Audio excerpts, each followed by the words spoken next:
Abra o dossiê Fort Drum, o coraçado de concreto, na entrada da Baía de Manila. Ele não navega, não recua, não negocia. Ele só fica, imóvel, como uma sentença no mar. E por isso vira o tipo de medo que não dorme, porque você não vence uma coisa assim. Você administra o risco dela existir. O terror aqui não é sangue em câmera, é engenharia virando destino, cálculo virando claustro, concreto virando tempo. A pergunta é simples: depois de qual evento isso acontece? E por que o mundo escolheu esse caminho? E a resposta começa décadas antes, quando impérios decidiram que portos não seriam só portos, seriam tranca. Depois da Guerra Hispano-Americana, o Pacífico deixa de ser distância e vira mapa de controle. Defesa de porto para de ser tese e vira canteiro. Concreto, aço, prancheta, régua e um futuro desenhado sem piedade. Uma comissão recomenda fortificar pontos-chave, porque em guerra logística vale tanto quanto coragem. Manila entra na lista pelo motivo mais frio de todos. Quem controla a Bahia, controla rotas, suprimentos e a vida útil de uma campanha. A ideia assusta exatamente porque é lógica. Não é bravura, é planejamento que não precisa de aplauso para funcionar. É o começo do que o mundo chamaria depois de fortaleza impossível. Não por magia, mas por matemática. El Fraile era quase nada. Um recife, uma rocha baixa no lugar perfeito. A solução não foi construir na ilha, foi reescrever a ilha. Cortar, nivelar, apagar o formato antigo e impor um novo. Em abril de 1909, engenheiros começam o trabalho com ferramentas e explosivos, como quem esculpe uma arma em câmera lenta. O topo vira convés, o convés vira teto, o teto vira blindagem. Camada por camada, o mar perde espaço e o concreto ganha voz. A cada despejo, a rocha deixa de ser natureza e vira máquina militar, pronta para engolir gente, guardar munição e respirar por dutos. E a máquina começa a parecer um navio, só que preso para sempre, condenado a vigiar um mesmo horizonte. Entre 1909 e 1914, o bloco toma forma como um objeto que não deveria existir. Enorme, duro, silencioso. Paredes com dezenas de pés de espessura, topo grosso como promessa de invulnerabilidade, altura suficiente para dominar a água. De fora, ele intimida pela forma. Por dentro, ele intimida pelo vazio funcional. Corredor, depósito, sala técnica, energia, ventilação. O som imaginado já assombra. Metal rangendo, gerador grave, ar circulando em dutos como respiração de animal mecânico. O terror arquitetônico é esse. Um lugar feito para operar isolado, fechado, sustentado por disciplina e engenharia. Um bunker antes da palavra bunker virar moda. Um bunker que nasceu já com vocação de assombrar. O armamento era de navio, porque a intenção era agir como navio sem sair do lugar. 4 canhões de 14 polegadas em 2 torres, potência concentrada, aço pesado, recuo brutal, comando rígido. E mais 4 canhões de 6 polegadas para cobrir ângulos e aproximações, como se cada metro de água precisasse pedir permissão. A guarnição podia chegar a centenas, vivendo lá dentro como numa cidade sem céu. Turnos, comida, manutenção, vigilância, espera. Imagine o som de rotina. Portas pesadas, correntes, chaves, passos ecoando, ventiladores insistindo, o mar batendo do lado de fora. Não é castelo. É casco de concreto com pulmões mecânicos, e pulmões, em guerra, podem ser o ponto mais frágil. O nome vem do general Richard C. Drum, falecido em 15 de outubro de 1909. Um detalhe quase mórbido: o ano do nome é o ano do começo da obra, como se o projeto já nascesse com cara de memorial. Só que memorial aqui não é estátua, é estrutura pronta para matar tempo e sobreviver a décadas, como uma máquina de vigiar. O forte não foi feito para vencer um único dia, foi feito para durar, para aguentar, para impor custo a quem ousasse se aproximar. E aí mora a ironia cruel. Projetos eternos sempre cobram juros. E a história cobra com atraso, mas cobra. Porque o que dura demais também acumula destino demais dentro das paredes. Corta para 1941-1942.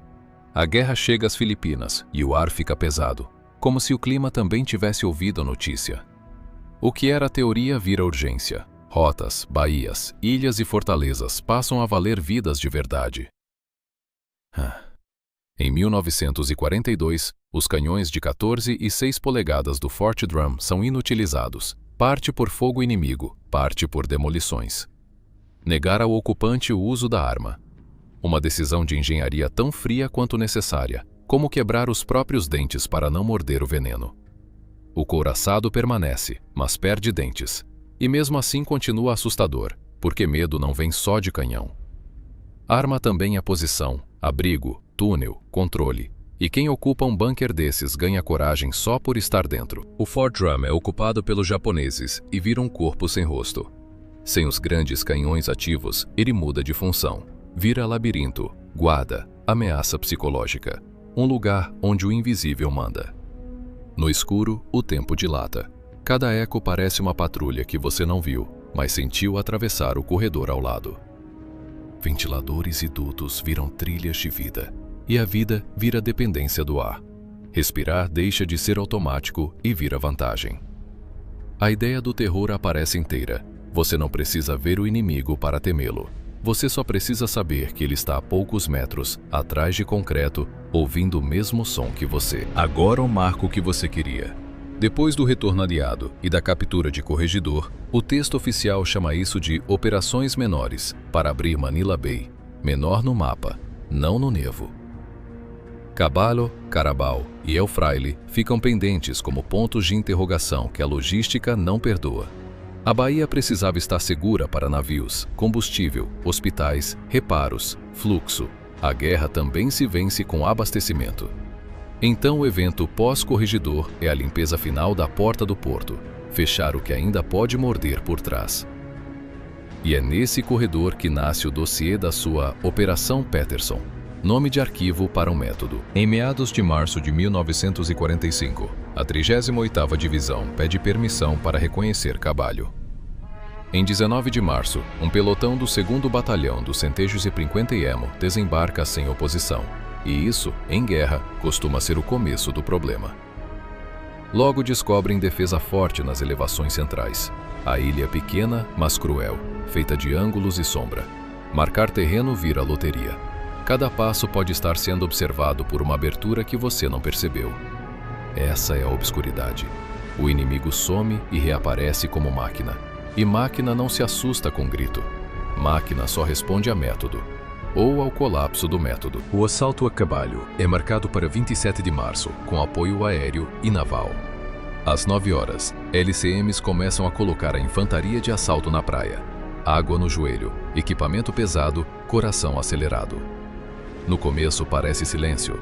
Depois, fogo concentrado trava a subida e o morro vira parede, não caminho. O terror real é a inversão. A ilha parece aberta por fora, mas é cheia por dentro, como uma armadilha com pulmões. Em um dia tomam a crista, no outro limpam quase tudo, exceto o coração. E o coração é onde a guerra aprende a se esconder. Fossos e túneis, buracos que engolem coragem. Os japoneses em fossos e túneis criam um problema insolúvel. Eles cobrem as aproximações, mas ficam fora do alcance eficaz de fogo indireto. Você atira no terreno, e o terreno devolve fogo. Quando a barragem cessa, eles reaparecem no último segundo e voltam a negar terreno, como se a ilha tivesse memória. Tanques não ajudam, não conseguem ângulo suficiente, nem aderência. O peso vira fraqueza, a força vira obstáculo. E aí entra o terror psicológico. Você luta contra buracos que pensam, que esperam, que escolhem um instante. Cada tentativa fracassada vira a sensação de que o concreto está vencendo e que você está brigando com a própria ilha. Em 31 de março, tentam despejar diesel por um ventilador acessível e falha. Não dá para levar combustível suficiente morro acima para criar efeito decisivo. Logística mata a ideia antes do inimigo. O relato é direto. Ninguém quer gastar vidas experientes num objetivo insignificante. E isso é um detalhe sombrio. Às vezes o insignificante decide o método, porque é nele que a guerra testa suas soluções mais frias. Quando a guerra quer economizar vidas de um lado, ela busca atalhos do outro. E atalhos, quase sempre, passam por fogo, ar e pânico, pelo invisível que a câmera não captura direito. A virada vem do comandante do 113º Engenheiros, bombear óleo da praia por tubulação. Marinha fornece material. Aviação fornece bomba e mangueiras. Um LCM carrega tudo como se fosse manutenção, não combate. Em 5 de abril, mais de 2.500 galões são bombeados nos túneis e inflamados. O método vira ferramenta. Eu não descrevo o horror. Descrevo o medo. Um túnel vira forno. Um forno vira silêncio. E o silêncio vira sentença. O que assusta é o invisível. Você não vê, mas sente no ar, no calor que não passa, no tempo que se alonga. E Caballo vira laboratório para a próxima página do dossiê. É o Fraile, o Fort Drum. Em 6 e 7 de abril, repetem o processo e baixam cargas de demolição pelo duto. A operação combina fogo e explosão como se fosse engenharia, rotina de campo aplicada a um inimigo que vive no escuro. Em 13 de abril, Cabaja é declarado limpo, encerrando aquele capítulo. Repara a coincidência. O mesmo dia em que Fort Drum vai ser tratado, como se a agenda da guerra tivesse páginas numeradas. A Operação Peterson nasce desse encadeamento, repetir o que funcionou com menos hesitação e mais precisão. E repetir, em guerra, significa levar o terror para onde o ar entra. El Fraile é descrita como Recife transformado em cidadela em forma de navio, Fort Drum. As paredes são intransponíveis. O método padrão não serve. O mar protege o forte como um fosso infinito. A entrada viável, um celiporta a leste, é coberta por metralhadoras. Cada tentativa de aproximação vira aposta. E surge um detalhe obscuro. A guarnição é descoberta por acidente, no fim de fevereiro, quando uma patrulha achou que estava vazio. A patrulha entra demais e paga o preço. O forte volta ao modo fantasma como se dissesse, ainda tem alguém aqui. O recado fica. Fort Drum não grita.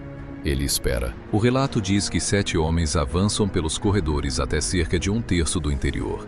Então, uma metralhadora abre fogo. Um oficial morre, outro é ferido. E a certeza da presença vira pavor geométrico. A patrulha recua às pressas e o forte volta ao silêncio. Um silêncio que só existe porque é a gente. Nada explode ainda. Não há espetáculo. Só a consciência de que o concreto tem olhos e a sombra tem dono. A partir daí, esperam até a 2ª semana de abril para tentar limpar o lugar. Porque há lugares em que entrar é fácil. O difícil é sair com a mesma alma. A 38ª Divisão monta um plano que segue naturalmente o de Caballo. Primeiro, colocar tropas no topo. Depois, alimentar óleo e demolições pelos ventiladores. Atacar a respiração, não a parede. Mas como subir num casco liso, cercado por água, sob fogo, com o mar empurrando o corpo para fora? O 110º Engenheiros resolve com uma rampa, tipo ponte levadiça acoplada a um LSM. É o cavalo de Troia da Bahia. Não é disfarce, é geometria. Metal vem sendo vazio por alguns segundos. E geometria aqui vale mais que coragem, porque coragem sem passagem é só perda. Manhã de 13 de abril de 1945. A Company F do Centésimo 50º corre pela rampa ao topo. A infantaria fecha aberturas e cobre cada respiradouro como se fosse porta de cofre, porque é ali que o forte respira. Atrás, engenheiros atravessam com linha de óleo e cerca de 600 libras de TNT. Tudo parece manutenção, até você lembrar onde está. Um LCM começa a bombear óleo por um ventilador aberto, repetindo a lógica de Caballo com precisão cirúrgica. O detalhe sombrio é a calma. Por fora, parece trabalho. Por dentro, é pânico preso em concreto. E o dossiê chama isso de Operação Peterson, porque é método, não mito. Um pavio de 30 minutos é aceso, todos recuam e o bombeamento continua. Então o mar vira inimigo. Ondas fortes arrebentam a linha de óleo e o plano perfeito encontra o caos real. Major Paul Arley Masters e alguns homens correm de volta para cortar o pavio a tempo. Passos rápidos sobre concreto molhado. Minutos de sobra, não de conforto. É aquela sensação de relógio que mastiga, enquanto o vento empurra fumaça no rosto. Reparam a linha e retomam. A operação volta a andar como se nada tivesse acontecido. E isso é outro terror. A normalidade fingida em cima de um abismo. Os ocupantes ficam estranhamente quietos enquanto tudo acontece. Alguns tiros isolados saem de uma abertura antiga e ferem um marinheiro no LSM. Pequeno custo, grande lembrete. Pouco antes das 10h20, as embarcações se afastam à distância segura. Até ali, quase 3.000 galões já foram bombeados. O forte respirou combustível, e ninguém sabe como isso ecoa lá dentro. O medo é simples. Você não vê o interior, só imagina. E imaginação no escuro sempre é pior que câmera. Porque o concreto não entrega o que está acontecendo. Ele guarda. Por volta de 10h35, a primeira explosão parece fraca, um fracasso decepcionante. Comandantes se reúnem para discutir o erro, como se o destino fosse um problema de prancheta. 10 minutos depois, por volta de 10h45, algo alcança depósitos internos e tudo muda. O relato descreve colunas de fumaça e fogo, sequências de explosões e um forte respirando por todas as fendas ao mesmo tempo. Eu deixo o terror na mente. Um bunker fechado, tentando expulsar o que foi forçado para dentro. E o couraçado prova que concreto não morre, ele só vira outra coisa. O resultado não é cinematográfico, é prolongado. Fogo e explosões seguem até a tarde. O interior fica impraticável por calor e fumaça, impedindo o reconhecimento imediato. Só em 18 de abril patrulhas entram mais fundo e confirmam o fim da resistência. A guarnição japonesa, estimada em cerca de 70 homens, é eliminada. Do lado atacante, o relato menciona custo mínimo, um ferido. É uma vitória barata, que deixa um gosto caro, ruína permanente. 3 dias depois, 16 de abril de 1945, o Centelhos e 51 assalta Carabao. 2 dias de bombardeio antes, e a ilha não reage. Não havia guarnição. O registro guarda uma cena quase surreal. Encontram só um porco muito abalado. É humor negro de arquivo. Depois de tanto método, a última ilha vira silêncio total. E isso reforça a sensação de absurdo. Quanta energia para fechar uma porta já aberta. Mas guerra é assim. O risco de deixar para depois sempre volta com juros. A baía já estava segura para a navegação aliada desde 16 de fevereiro. Mesmo assim, Cabalho, El Fraile e Carabao precisavam ser resolvidas em algum momento, porque mapa não aceita talvez. Essas ações desviam pouca energia do corpo principal, que lutava no continente. O terror obscuro aqui é burocrático. Objetivos pequenos podem exigir soluções extremas. E soluções extremas não aparecem em cartaz, aparecem em horários, números, mangueiras e pavios. A história do Fort Drum é isso. Engenharia, silêncio e a violência do inevitável. Agora entra James Peterson como lente narrativa sem trair o arquivo. Você apresenta Peterson como codinome interno, não como nome oficial. O documento real lista unidades, não um herói único. Peterson vira símbolo do pensamento. Como terminar sem perder gente à toa. O tipo de decisão que ninguém aplaude, mas que decide. E é aí que você coloca o terror onde ele é real. Corredor estreito, ar preso, espera longa, coração acelerado, sem tiro nenhum. Sem gore, sem espetáculo. Só a sensação de um lugar que decide o ritmo de quem entra. Porque em bunker, quem manda não é a coragem, é a arquitetura. O Fort Drum termina a guerra fora de combate, mas não fora do mundo. Ele fica como ruína, torres mudas, casco de concreto, história presa nas paredes. Abandonado, ele vira uma pergunta de pedra. Por que alguém achou isso necessário? O terror final é o tempo. Maresia corrói, mas não apaga. Só desgasta devagar, como se o mar apagasse sem apagar. E cada foto atual parece dizer: a guerra passa, mas algumas obras ficam para lembrar que ela existiu. Porque um navio de pedra é uma confissão. De medo, de controle e de época. E aí você fecha com 2 imagens, a porta trancada e os pulmões do bunker. A Baía de Manila foi aberta por batalhas enormes, mas foi fechada por pequenas engenharias, óleo, dutos, pavio, espera. As datas viram carimbos, 1909, 1914, fim de fevereiro de 1945, 13 de abril, 18 de abril. E para quem estava lá dentro, o fim não teve glória. Teve calor, fumaça, confinamento e silêncio. O tipo de final que ninguém filma direito. Depois do Fort Drum, o mundo entra na era dos bunkers da Guerra Fria.